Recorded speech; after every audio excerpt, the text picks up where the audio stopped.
Sindh high court शहीद DSP Abdul मजीद के वारसन के मुआवजो न मिलण बाबत दरख्वास्त ते आईजी सिंध मथा कावड़ जो इज़हार कंदे केस जी ॿुधणी 1 मार्च ताईं मुलतवी करे छॾी आहे।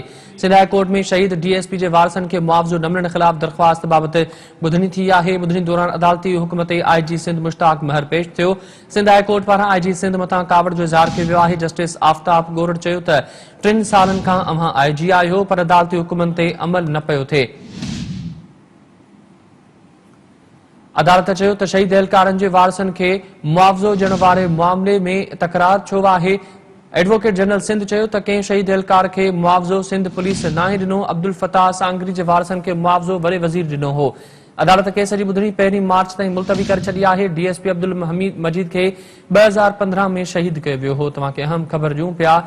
सिंध हाई कोर्ट शहीद डीएसपी अब्दुल मजीद जे वारसनि खे मुआवज़ो न मिलण बाबति दरख्वास्त आईजी सिंध मथा कावड़ जो इज़हार कंदे केस जी ॿुधणी 1 मार्च ताईं मुलतवी करे छॾी आहे।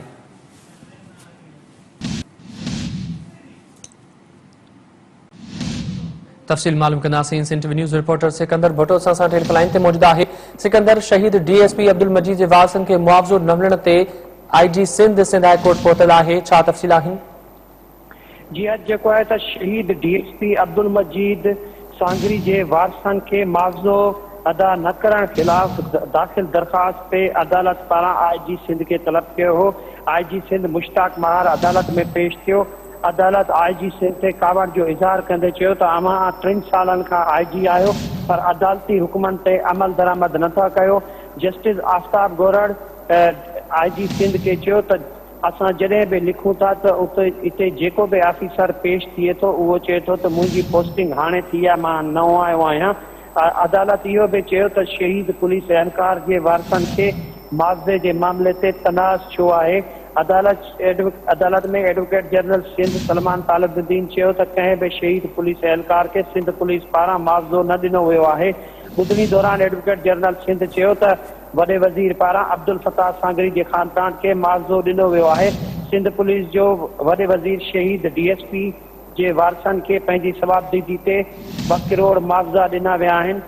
एडवोकेट जनरल सिंध पंहिंजे मौक़िफ़ अख़्तियार कयो त ही मुआवज़ो जेको आहे त सिंध पुलिस बि नथी ॾेई सघे, उनखे बि अहिड़ा अख़्तियारात न आहिनि, पर वॾो वज़ीर पंहिंजी सवाबदीदी ते ॾेई सघे थो। सिंध सरकार जे वकील इहो बि चयो त असां अहिड़ो ख़त जेको आहे त 18 जनवरी ते नाणे खाते खे ऐं सिंध पुलिस खे घरू खाते खे लिखियो आहे, जंहिं ते जेको आहे त अञा ताईं जवाबु न मिलियो आहे। अदालत में शहीद एहलकार जे वारसनि पारां इहो चयो वियो त हिकिड़े डीएसपी खे 2 करोड़ ॾिना पिया वञनि, ॿिए खे 20 लाख ॾिना पिया वञनि। ही इम्तियाज़ी सलूक पैदा थी रहियो आहे ऐं ही इम्तियाज़ी सलूक असां सां न कयो वञे, जॾहिं त मुआवज़ो जेको आहे त उहो मुकमल ॾिनो वञे। अदालत चयो त सवाबदीदी अख़्तियारात कंहिंखे आहिनि जेके ही मुआवज़ो ॾेई सघनि। अदालत खे इहो ॿुधायो वियो त वॾे वज़ीर पारां पहिरें ही मुआवज़ा ॾिना विया हुआ, जंहिं ते अदालत चयो त वॾे वज़ीर या वज़ीर आज़म खे बि अहिड़ा अख़्तियारात न आहिनि जो अवाम जा पैसा जेके आहिनि त उहे पंहिंजे सवाबदीदी अख़्तियारात ते ॾियनि। अदालत जेको आहे त अदालत में दरख़्वास्त गुज़ार जे वकील इहो चयो त आउं अदालत खे मुतमइन कंदुसि ऐं मूंखे वक़्तु ॾिनो वञे।